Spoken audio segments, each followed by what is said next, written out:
dihargain, tolong silakan teman-teman ambil gambar, tapi tidak perlu teriak-teriak.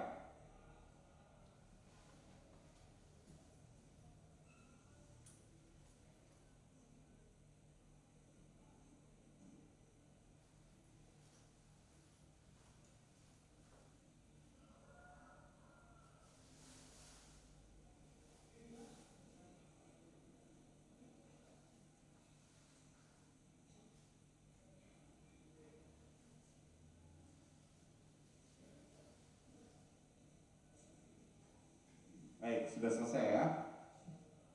Sidang perkara nomor 796 Bit B 2022 atas nama Ferdi Sambo SH SIK MH dinyatakan dibuka dan terbuka untuk umum.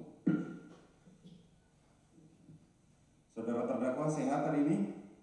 Sehat yang mulia.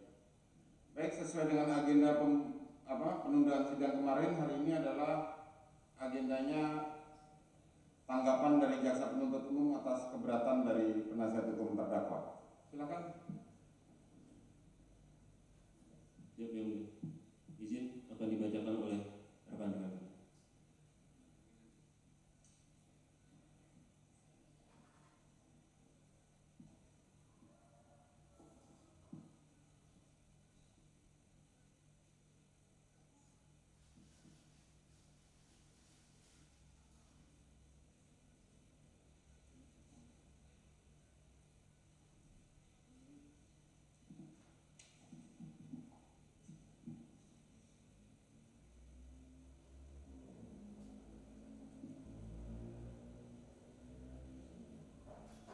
Baik, terima kasih majelis.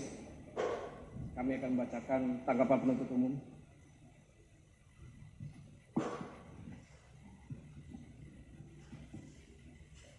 Di sini. Kejaksaan Republik Indonesia, Kejaksaan Tinggi DKI Jakarta, Kejaksaan Negeri Jakarta Selatan, demi keadilan dan kebenaran berdasarkan ketuhanan yang Maha Esa.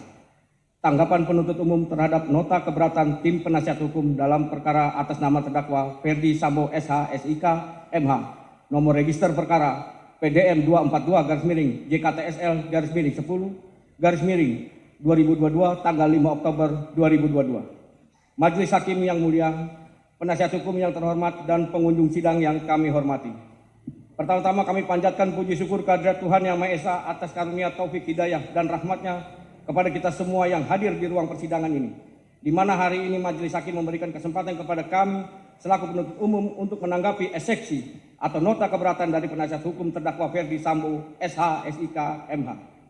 Sebelum kami membacakan tanggapan penuntut umum atas eksepsi atau nota keberatan dari penasihat hukum terdakwa Ferdi Sambo SH SIK MH, perkenankanlah kami menyampaikan rasa hormat dan ucapan terima kasih yang setulus-tulusnya kepada Majelis Hakim yang menyidangkan perkara ini dengan tekun dan sungguh-sungguh, di mana Majelis Hakim telah memberikan kesempatan kepada jaksa penuntut umum untuk membacakan surat dakwaan atas diri terdakwa Ferdi Sambo SH SIK MH. Kemudian diberi kesempatan kepada terdakwa atau penasihat hukum terdakwa untuk mengajukan eksepsi atau nota keberatan.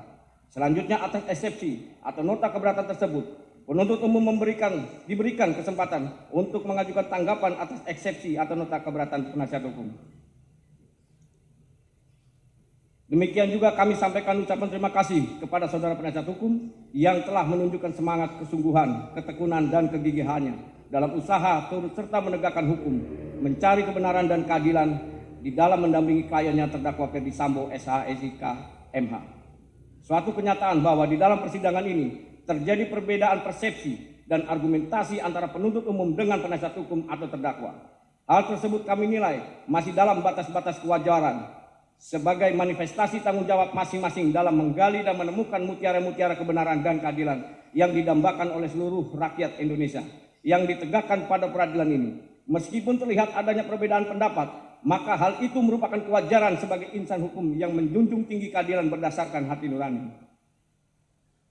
Bahwa bertitik tolak dari pemikiran itulah tanggapan penuntut umum ini kami susun untuk menanggapi eksepsi atau nota keberatan dari penasihat hukum dari terdakwa Ferdi Sambo atas eksepsi atau nota keberatan yang telah dibacakan di muka persidangan ini pada hari Senin tanggal 17 Oktober 2022 pada pokoknya memohon sebagai berikut. 1. Menerima seluruh nota keberatan dari penasihat hukum terdakwa. 2. Menyatakan surat dakwaan nomor register perkara PDM 242 JKTSL 10 2022 tanggal 5 Oktober 2022 batal demi hukum. 3. Memerintahkan jaksa penuntut umum untuk menghentikan pemeriksaan perkara nomor 796-PIT-B-PN JKTS sel. 4. Memerintahkan jaksa penuntut umum untuk membebaskan terdakwa dari tahanan. 5. Memulihkan nama baik, harkat dan martabat terdakwa dengan segala akibat hukumnya. 6. Membebankan biaya perkara kepada negara. Atas permohonan penasihat hukum terdakwa tersebut, berdasarkan alasan keberatan karena terdapat kekeliruan surat dakwaan yang diajukan oleh jaksa penuntut umum antara lain: 1. Kronologis peristiwa yang kami susun berdasarkan informasi dari pokok perkara yang kami terima dari jaksa penuntut umum. 2. Ringkasan surat dakwaan yang tidak menguraikan peristiwa secara utuh. Antara lain, surat dakwaan tidak menguraikan rangkaian peristiwa yang terjadi di rumah Magelang. Bahkan terdapat uraian dakwaan yang hanya bersandar pada satu keterangan saksi tanpa mempertimbangkan keterangan saksi lain. 3. Surat dakwaan disusun oleh jaksa penuntut umum dengan tidak hati-hati dan menyimpang dari hasil penyidikan serta tidak memenuhi syarat material. Sebagaimana telah kami jelaskan mengenai ketentuan perumusan dakwaan secara singkat dalam poin 4 ketentuan perumusan dakwaan, sehingga surat dakwaan berdasarkan pasal 143 KUHP harus dinyatakan batal demi hukum. 4. Salah satu keberatan kami atas surat dakwaan adalah jaksa penuntut umum tidak cermat dan menyimpang dari ketentuan hukum karena menyusun dakwaan dengan melakukan pemecahan penuntutan atau switching atas satu perkara tindak pidana. 5. Selain itu, surat dakwaan jaksa penuntut umum obskur libel karena jaksa penuntut umum tidak cermat, jelas, dan lengkap menguraikan peristiwa dalam surat dakwaan antara lain karena: A. Jaksa penuntut umum tidak menguraikan rangkaian peristiwa dalam surat dakwaan secara utuh dan lengkap berdasarkan fakta, yaitu penuntut umum tidak menguraikan latar belakang atau alasan terdakwa beserta rombongan pergi ke Magelang. Penuntut umum mengabaikan atau menghilangkan fakta pada tanggal 4 Juli 2022 dan pada tanggal 7 Juli 2022. B. Jaksa menguraikan rangkaian peristiwa dalam surat dakwaan, yaitu penuntut umum tidak cermat dalam menguraikan secara teliti dan tidak menjelaskan apa yang melatar belakangi terjadinya keributan antara korban Nofriansah Yosua Huta Barat dengan saksi Kuat Maruf pada tanggal 7 Juli 2022. C. Jaksa penuntut umum tidak cermat dalam menyusun surat dakwaan karena hanya berdasarkan asumsi serta membuat kesimpulan sendiri, yaitu: A. Saksi Putri Chandrawati dengan tujuan untuk menceritakan peristiwa yang dialaminya kepada terdakwa Ferdi Sambo SH SIK MH, lalu untuk berjaga-jaga dan ikut mendukung pengamanan situasi pada saat di Jakarta, mengajak juga saksi Kuat Maruf. B sampai dengan H. D. Surat dakwaan jaksa penuntut umum tidak terang atau obskur libel karena hanya didasarkan pada satu keterangan saksi Richard Eliezer Budiang Lumiu, yaitu: A. Putri Chandrawati yang langsung keluar dari kamarnya menuju sofa dan duduk di samping saksi Ferdi Sambo SH SIK MH sehingga ikut terlibat dalam pembicaraan antara Ferdi Sambo SH SIK MH dan saksi Richard Eliezer Budiang Lumiu. B sampai dengan H. E. Jaksa penuntut umum tidak cermat dalam menguraikan rangkaian peristiwa dalam surat dakwaan karena telah mengabaikan fakta yang sesungguhnya, yaitu pada faktanya berdasarkan keterangan BAP Ricky Rijal Wibowo dan Kuat Maruf menjelaskan bahwa skenario tersebut disampaikan pada saat Ricky Rijal Wibowo, Kuat Maruf, dan Richard Eliezer Budiang Lumiu bertemu dengan Ferdi Sambo di bilik ruang pemeriksaan propos setelah terjadinya penembakan terjadi, bukan pada saat di lantai 3 rumah Jalan Saguling. F. Surat dakwaan jaksa penuntut umum tidak cermat, tidak jelas, dan tidak lengkap karena tidak menegaskan bentuk penyertaan terdakwa. Tanggapan Majelis Hakim yang mulia, saudara penasihat hukum yang terhormat, dan pengunjung sidang yang kami hormati. Eksepsi atau nota keberatan yang dibacakan oleh penasihat hukum terdakwa Ferdi Sambo tertanggal 17 Oktober 2022, kami jaksa penuntut umum setelah mendengar, membaca, dan mempelajari eksepsi atau nota keberatan dari penasihat hukum tersebut, kami menanggapinya sebagai berikut. Dakwaan mempunyai suatu aturan ketentuan yang diatur dalam pasal 143 ayat 2 KUHP yang berbunyi, penuntut umum membuat surat dakwaan yang diberi tanggal dan ditandatangani serta berisi: A. Nama lengkap, tempat lahir, umur atau tanggal lahir, jenis kelamin, kebangsaan, tempat tinggal, agama, dan pekerjaan tersangka. B. Uraian secara cermat, jelas, dan lengkap mengenai tindak pidana yang didakwakan dengan menyebutkan waktu dan tempat tindak pidana itu dilakukan. Meskipun undang-undang menghendaki perumusan secara cermat, jelas, dan lengkap, akan tetapi KUHP sendiri tidak mengatur bagaimana suatu uraian tindak pidana dalam surat dakwaan itu dikatakan telah cermat, telah jelas, dan telah lengkap, atau belum, atau tidak cermat, tidak jelas, atau kabur, dan tidak lengkap. Dalam prakteknya, syarat-syarat yang berkaitan dengan formalitas identitas lengkap terdakwa disebut syarat formil. Sedangkan syarat yang berkaitan isi materi dakwaan dalam kurung uraian tentang tindak pidana yang didakwakan dan waktu serta tempat tindak pidana dilakukan disebut syarat material.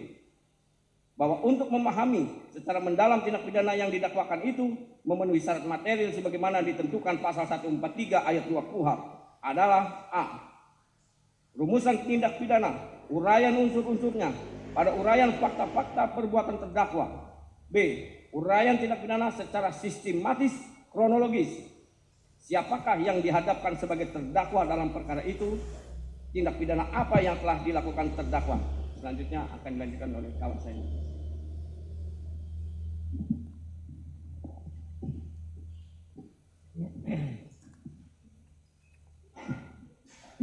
Kapan dan di mana tindak pidana itu dilakukan terdakwa, bagaimana terdakwa melakukan tindak pidana itu, dalam kurung modus operandi, apa yang dipergunakan yang menjadi sasaran dan yang dihasilkan tindak pidana itu, motivasi apa yang telah mendorong terdakwa untuk melakukan tindak pidana itu, benar hak terdakwa dirugikan untuk melakukan pembelaan diri, surat dakwaan tidak jelas dan tidak lengkap memuat elemen atau unsur-unsur tindak pidana yang didakwakan, atau isi rumusan surat dakwaan antara yang satu dengan yang lain saling bertentangan, atau surat dakwaan tidak merinci secara jelas bagaimana tindak pidana dilakukan terdakwa, atau surat dakwaan tidak mencantumkan secara jelas waktu dan tempat tindak pidana dilakukan.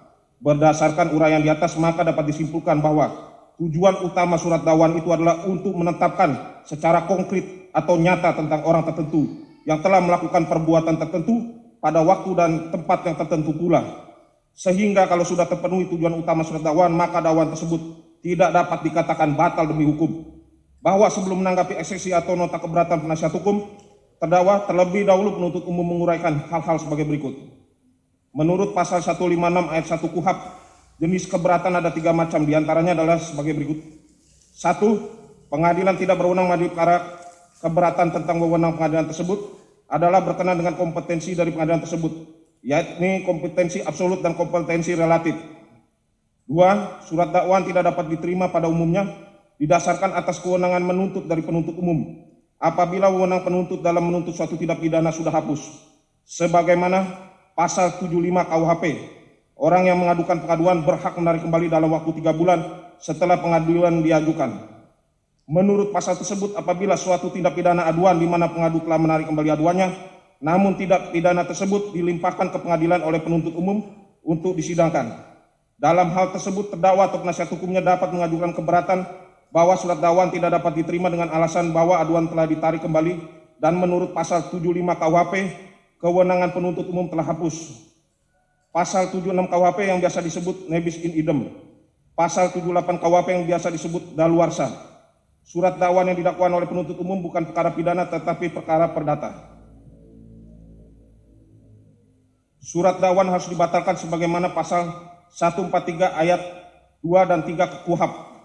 Apabila surat dakwaan yang dibuat oleh penuntut umum tidak memenuhi syarat material yang dimuat dalam pasal 143 ayat 2 B KUHP adalah batal demi hukum. Sedangkan surat dakwaan yang tidak memenuhi syarat formil sebagaimana diatur dalam pasal 143 ayat 2A KUHP dapat dibatalkan karena mengakibatkan error in persona.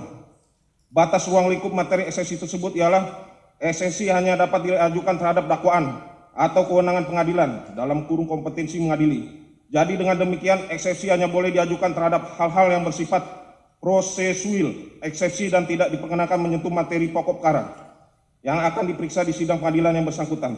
Dengan perkataan lain, eksepsi hanya ditujukan kepada aspek formil yang berkaitan dengan penuntutan atau pemeriksaan perkara tersebut oleh pengadilan. Sedangkan aspek materi perkara tersebut tidak berada dalam lingkup eksepsi. Bahwa sebelum penuntut umum menanggapi eksepsi atau nota keberatan terhadap dalil yang dikemukakan oleh penasihat hukum terdakwa Ferdi Sambo SH SIK MH Terlebih dahulu kami menanggapi dalil yang menyatakan hal-hal prinsip terhadap deklarasi hak asasi manusia sebagaimana pasal 7 dan pasal 14 ayat 1 Kovenan Hak Sipil dan Politik yang telah diratifikasi menjadi Undang-Undang Nomor 12 Tahun 2005 tentang pengesahan International Covenant on Civil and Political Rights, Covenant Internasional tentang hak-hak sipil dan politik. Pasal 27 ayat 1, Pasal 28D ayat 1 Undang-Undang Dasar NRI 1945, Pasal 7 dan Pasal 8 TAP MPR tahun 1998 tentang hak asasi manusia, Pasal 17 Undang-Undang Nomor 39 tahun 1999 tentang hak asasi manusia. Terhadap dalil tersebut setelah dicermati oleh penuntut umum, dalil tersebut bukan merupakan ruang lingkup dari eksepsi sebagaimana Pasal 156 ayat 1 KUHP, sehingga penuntut umum tidak perlu menanggapi lebih lanjut. Bahwa dalam eksepsi atau nota keberatan penasihat hukum terdakwa Ferdi Sambo, SH, SIK, MH, tidak membahas mengenai dakwaan kedua primer Pasal 49 Junto Pasal 33 Nomor 19 Tahun 2016 tentang perubahan atas Undang-Undang Nomor 11 Tahun 2008 tentang informasi elektronik Junto Pasal 55 ayat 1 ke 1 KUHP. Subsidiar Pasal 48 ayat 1 Junto Pasal 32 Nomor 19 Tahun 2016 tentang perubahan atas Undang-Undang Nomor 11 Tahun 2008 tentang informasi elektronik Junto Pasal 55 ayat 1 ke 1 KUHP, maka penuntut umum tidak akan menanggapinya lagi. Dalam materi eksepsi atau nota keberatan terdapat dalil lain yang dikemukakan oleh penasihat hukum terdakwa, maka penuntut umum akan menanggapi keberatan penasihat hukum atas nama terdakwa Ferdi Sambo, SH, SIK, MH sebagai berikut. 1. Bahwa terhadap alasan eksepsi atau nota keberatan penasihat terdakwa Ferdi Sambo, SH, SIK, MH mengenai kronologis peristiwa yang kami susun berdasarkan informasi dari pokok perkara yang kami terima dari jaksa penuntut umum setelah penuntut umum mencermati uraian eksepsi atau nota keberatan penasihat hukum terdakwa Ferdi Sambo, SH, SIK, MH, vide halaman 7 sampai dengan halaman 17. Jelas dan tegas menguraikan materi pokok perkara yang bukan ruang lingkup dari eksepsi sebagaimana Pasal 156 ayat 1 KUHP, sehingga penuntut umum tidak perlu menanggapinya. Akan tetapi akan mengungkapkan fakta-fakta hukum tersebut pada saat pembuktian di persidangan. 2. Bahwa terhadap alasan eksepsi atau nota keberatan penasihat terdakwa Ferdi Sambo, SH, SIK, MH mengenai ringkasan surat dakwaan yang tidak menguraikan peristiwa secara utuh, antara lain surat dakwaan tidak menguraikan rangkaian peristiwa yang terjadi di Rumah Magelang, bahkan terdapat uraian dakwaan yang hanya bersandar pada satu keterangan saksi tanpa mempertimbangkan keterangan saksi lain. Setelah penuntut umum mencermati uraian eksepsi atau nota keberatan penasihat hukum terdakwa Ferdi Sambo, SH, SIK, MH dalam kurung vide halaman 18 sampai dengan halaman 26, jelas dan tegas menguraikan materi pokok perkara yang bukan ruang lingkup dari eksepsi sebagaimana Pasal 156 ayat 1 KUHP, sehingga penuntut umum tidak perlu menanggapinya, akan tetapi akan mengungkapkan fakta-fakta hukum tersebut pada saat pembuktian di persidangan. 3. Bahwa terhadap alasan eksepsi atau nota keberatan penasihat terdakwa Ferdi Sambo, SH, SIK, MH mengenai surat dakwaan disusun oleh jaksa penuntut umum dengan tidak hati-hati dan menyimpang dari hasil penyidikan serta tidak memenuhi syarat material sebagaimana yang telah kami jelaskan mengenai ketentuan perumusan dakwaan secara singkat dalam poin 4 ketentuan perumusan dakwaan, sehingga surat dakwaan berdasarkan Pasal 143 KUHP harus dinyatakan batal demi hukum setelah penuntut umum mencermati uraian eksepsi atau nota keberatan penasihat hukum terdakwa Ferdi Sambo, SH, SIK, MH vide halaman 26 sampai dengan halaman 28. Rupanya penasihat hukum terdakwa Ferdi Sambo, SH, SIK, MH tidak memahami maksud dari Pasal 143 ayat 2 KUHP yang dengan tegas berbunyi, ayat 2 penuntut umum membuat surat dakwaan yang diberi tanggal dan ditandatangani serta berisi uraian secara cermat, jelas dan lengkap mengenai tindak pidana yang didakwakan dengan menyebutkan waktu dan tempat tindak pidana. Bahwa apabila dilihat dari rumusan Pasal 143 ayat 2 KUHP tersebut di atas jelas dan tegas dalam surat dakwaan atas nama terdakwa Ferdi Sambo, SH, SIK, MH. Selanjutnya akan dilanjutkan oleh kawan saya.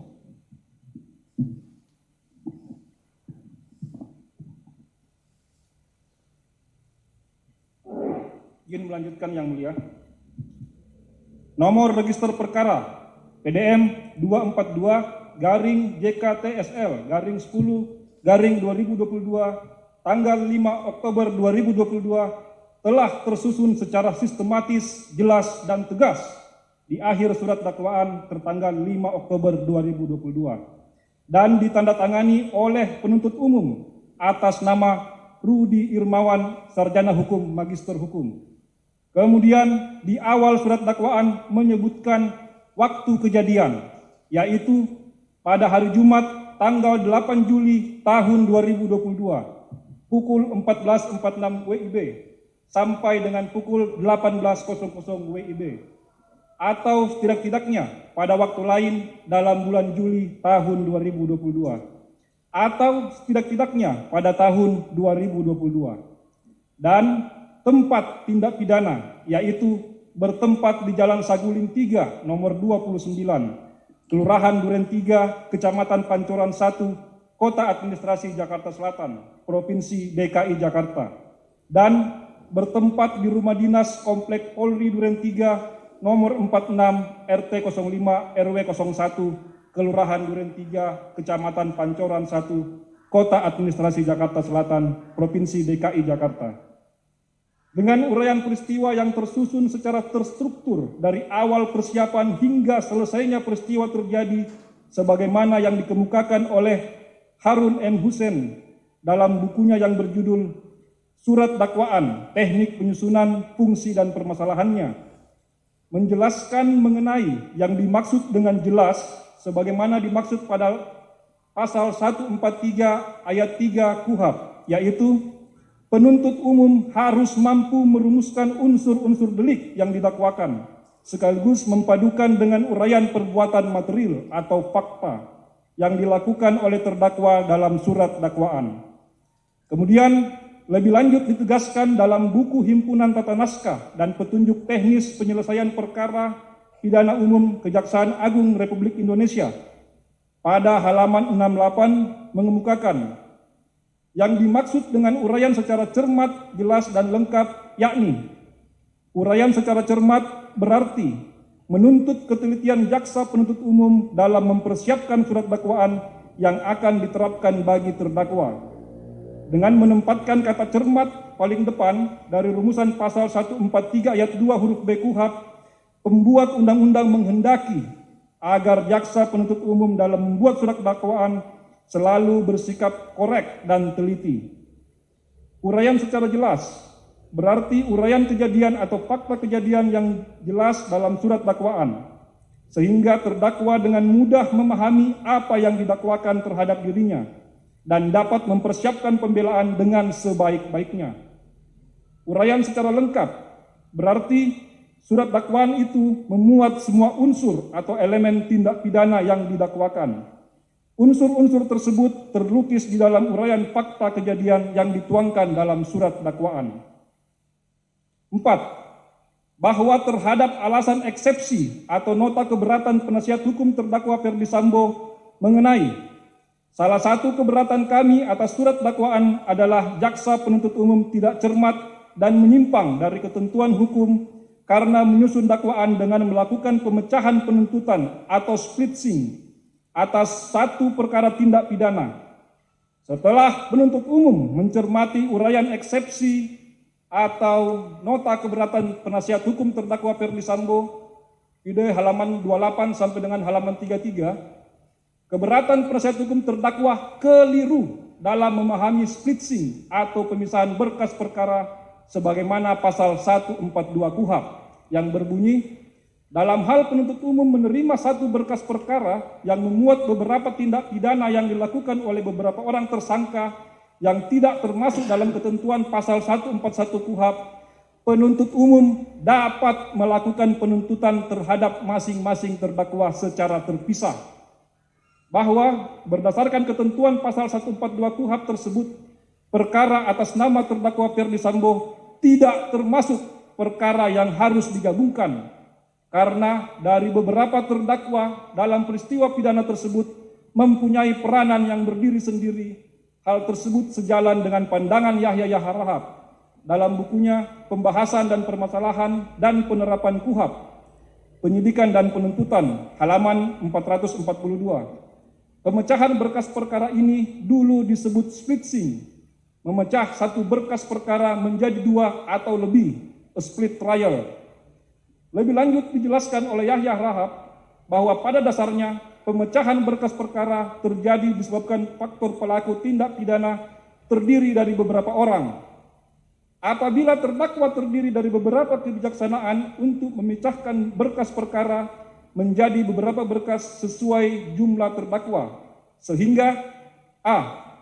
berkas yang semula diterima penuntut umum dari penyidik dipecah menjadi 2 atau beberapa berkas perkara. B. Pemecahan dilakukan apabila yang menjadi terdakwa dalam perkara tersebut terdiri dari beberapa orang. Dengan pemecahan berkas perkara dimaksud masing-masing terdakwa didakwa dalam surat dakwaan yang berdiri sendiri atau satu dengan yang lain. C. Pemeriksaan perkara dalam pemecahan berkas perkara tidak lagi dilakukan bersamaan dalam satu persidangan.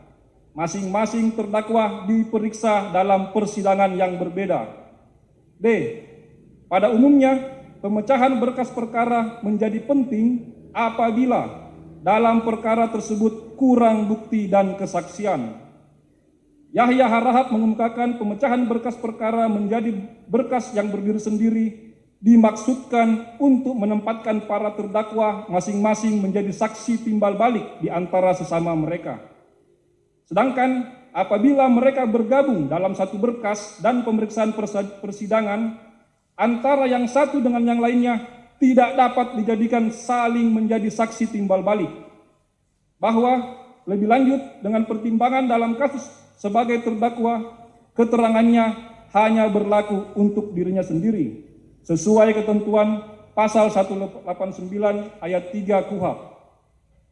Oleh karena itu, dengan berpedoman pada pasal 142 KUHP, maka berkas perkara harus diadakan pemisahan atau splitsing, agar para terdakwa dapat disidangkan terpisah, sehingga terdakwa yang satu dapat menjadi saksi terhadap terdakwa lainnya. Bahwa jurisprudensi yang diikuti selama ini masih mengakui saksi mahkota sebagai alat bukti, sebagaimana putusan Mahkamah Agung nomor 1986/PIT/1989 tanggal 2 Maret 1990 yang menyatakan bahwa jaksa penuntut umum diperbolehkan oleh undang-undang mengajukan teman terdakwa yang ikut serta melakukan pembuatan pidana tersebut sebagai saksi di persidangan pengadilan negeri dengan syarat bahwa saksi ini kedudukannya sebagai terdakwa. 5. Bahwa terhadap alasan eksepsi atau nota keberatan penasihat hukum terdakwa Ferdi Sambo mengenai selain itu surat dakwaan jaksa penuntut umum obskur libel karena jaksa penuntut umum tidak cermat, jelas dan lengkap menguraikan peristiwa dalam surat dakwaan antara lain karena a. Jaksa penuntut umum tidak menguraikan rangkaian peristiwa dalam surat dakwaan secara utuh dan lengkap berdasarkan fakta, yaitu penuntut umum tidak menguraikan latar belakang atau alasan terdakwa beserta rombongan pergi ke Magelang. Penuntut umum mengabaikan atau menghilangkan fakta pada tanggal 4 Juli 2022 dan pada tanggal 7 Juli 2022. B.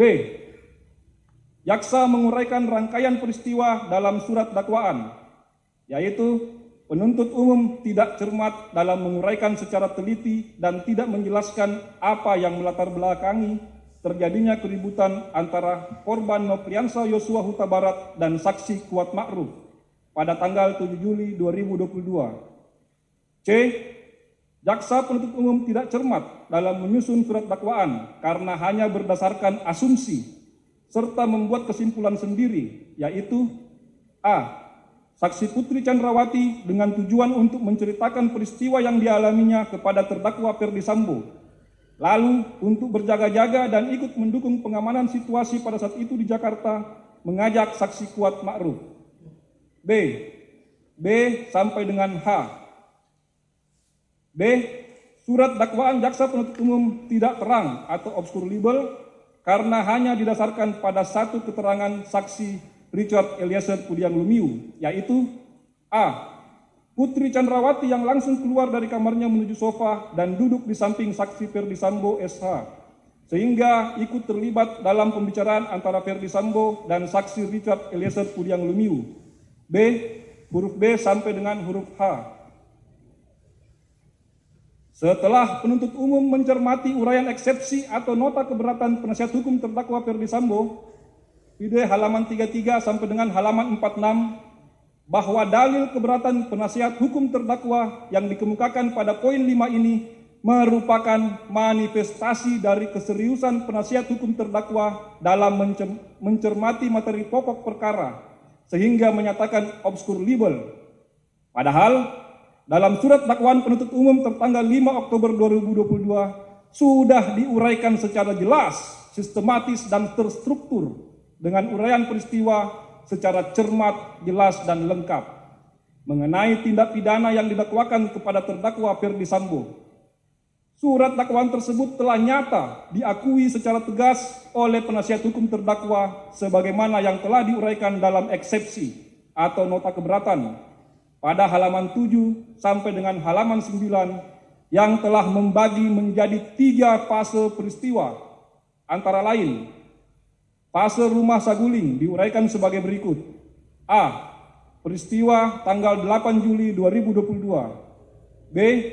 Ferdi Sambo emosional mendengar laporan kejadian kekerasan seksual di Magelang yang dilakukan oleh Nofriansah Yosua Huta Barat kepada Putri Chandrawati, sebagaimana disampaikan oleh Putri Chandrawati kepada Ferdi Sambo di lantai 3. C. Ferdi Sambo memanggil Ricky Rizal Wibowo dan Richard Eliezer Pudiang Lumiu secara terpisah dan bergantian ke lantai 3. Fase rumah duren 3. A. Putri Chandrawati isolasi mandiri di kamar lantai 1. B. Ferdi Sambo secara tiba-tiba menyuruh supir atas nama Prayogi untuk mundur sesaat setelah melewati rumah duren 3. C. Ferdi Sambo hajar cat, namun Richard Eliezer Pudiang Lumiu menembak Nofriansah Yosua Huta Barat. Dari uraian tersebut di atas jelas terlihat penasihat hukum terdakwa Ferdi Sambo tidak memahami uraian yang telah dituangkan dalam surat dakwaan penuntut umum. Maka patutlah kiranya eksepsi atau nota keberatan penasihat hukum terdakwa untuk dikesampingkan. Bahwa terhadap dalil-dalil eksepsi atau nota keberatan yang dikemukakan oleh penasihat hukum terdakwa Ferdi Sambo yang merupakan materi pokok perkara tidak kami tanggapi karena merupakan materi untuk pembuktian pokok perkara. Berdasarkan dalil yang dikemukakan oleh penuntut umum tersebut, maka penuntut umum memohon kepada majelis hakim yang mengadili perkara ini dengan menyatakan: 1. Menolak seluruh dalil eksepsi atau nota keberatan penasihat hukum terdakwa Ferdi Sambo. 2. Menerima surat dakwaan penuntut umum nomor register perkara PDM 242-JKPSL-10-2022 tanggal 5 Oktober 2022 karena telah memenuhi unsur formil dan material. 3. Menyatakan pemeriksaan terdakwa Ferdi Sambo tetap dilanjutkan berdasarkan surat dakwaan nomor register perkara PDM 242 tanggal 5 Oktober 2022. 4. Menyatakan terdakwa Ferdi Sambo tetap berada dalam tahanan. Demikian tanggapan penuntut umum atas eksepsi atau nota keberatan penasihat hukum terdakwa ini yang kami bacakan dan diserahkan dalam sidang hari ini, Kamis tanggal 20 Oktober 2022. Penuntut umum. Terima kasih Yang Mulia. Terima kasih. Baik. Tanggapan dari penuntut umum telah dibacakan, maka tiba saatnya untuk putusan selah dan itu kita akan tunda hari Rabu besok tanggal 26 Oktober bersama-sama dengan terdakwa yang lain. Baik, demikian sidang perkara nomor 796 PIT B 2022 atas nama Ferdi Sambo SH SIK MH dinyatakan ditutup.